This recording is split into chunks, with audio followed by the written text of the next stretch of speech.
Bear to the podium.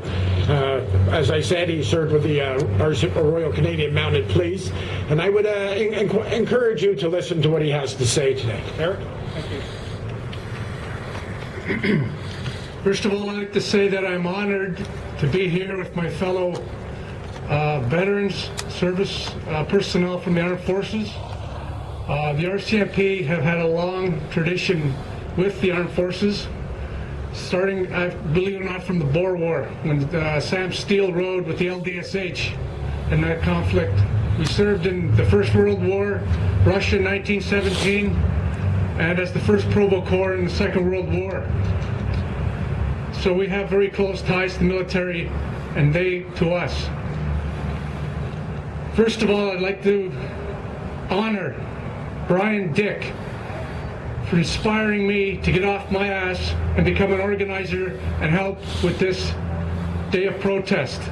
And I'm proud to be here because of him. He's truly a hero. He was the press conference on August 17th. As Mike had said, I'm a veteran of Croatia 92-93, and I served in Kosovo in 99-2000, and we were there to police the Albanians, which was quite a chore. I was diagnosed in 2004, and so I had PTSD from 1993 till 2004, and I always wondered what the hell was wrong with me. But there was nothing in place within RCMP Health Services to follow up to find out what was happening.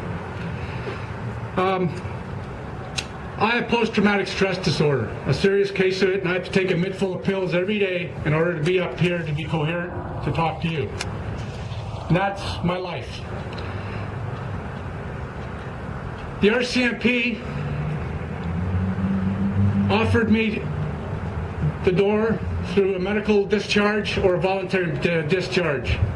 And I took the voluntary one because I didn't see the sense in tying up a job. That was important because I used to be national security. So I stepped aside. I was no good to myself or anyone, the public or any of the officers I worked with. They promptly told me that of March 31st midnight, I was no longer in the RCMP. Well, gee, thanks. My reality on Civilian Street was quite an eye-opener.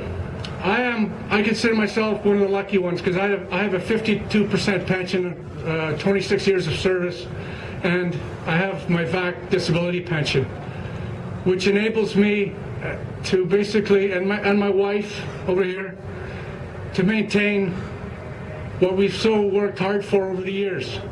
But some days I wonder if we can hang on, because we have to live off a line of credit.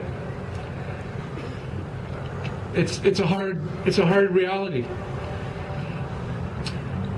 There are no government programs like that was provided for the veterans of World War II for disabled RCMP officers like myself. There's absolutely nothing out there for me to get a new life, a second start in life. Now, for the real tragedy. And this is for all the RCMP officers that are listening here today and across this country, especially those that do not have a 20-year locked-in pension. And this is the pitfall that awaits you if you decide to volunteer and go to Afghanistan, potentially. If you become seriously disabled and are shown the door like I was, and you do not have an RCMP pension, you will receive your contributions, your disability pension, yes, correct, your disability pension from Veterans Affairs, and your severance pay, which equates to absolute poverty. Now, how can someone survive on that? And there's a further tragedy that I will speak of shortly.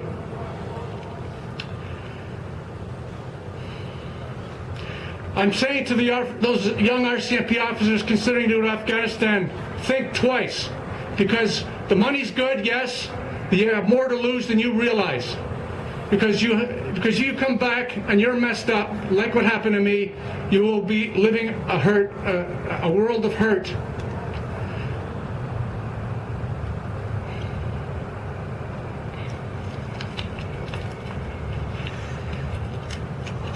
Now, in regards to programs, our RCMP Veterans Association has been asking for the VIP program, which the military have had for years. That program has been around since 1981.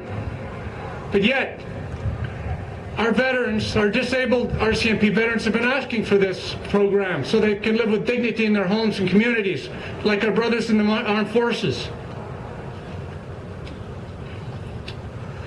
Recently, Commissioner Elliott took a proposal to the Prime Minister in regards to the VIP program for the RCMP. It was flatly denied. When the first casualty comes back from Afghanistan, who will be an RCMP officer, possibly with no legs and an OSI like post-traumatic stress disorder, there will be no VIP program for that individual to rely on. That is an absolute crime. They send our people, they ask, the federal government tasks the RCMP for volunteers to go to Afghanistan. Well, we don't have enough officers to send, so they extend the invitation to the provincial, regional, and municipal officers all over this country.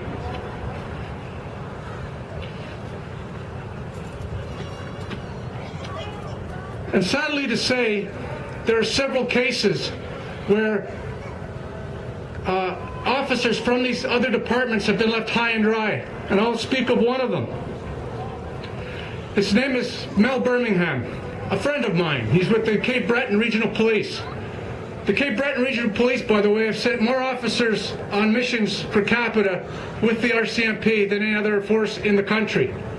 Well, Mel was in a hellhole called Mitrovica, and I was actually in Kosovo at the same time he was.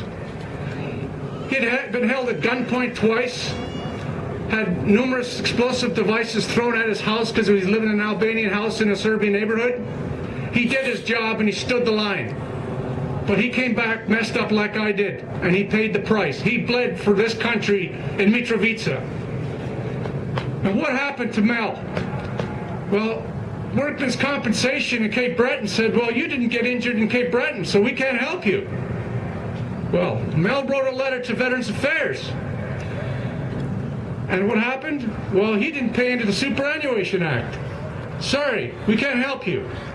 So we have a righteous veteran, a disabled one, living under $1,000 a month with no support from anybody. Hey, that's not right. Hey, That man sacrificed for this country under the federal umbrella.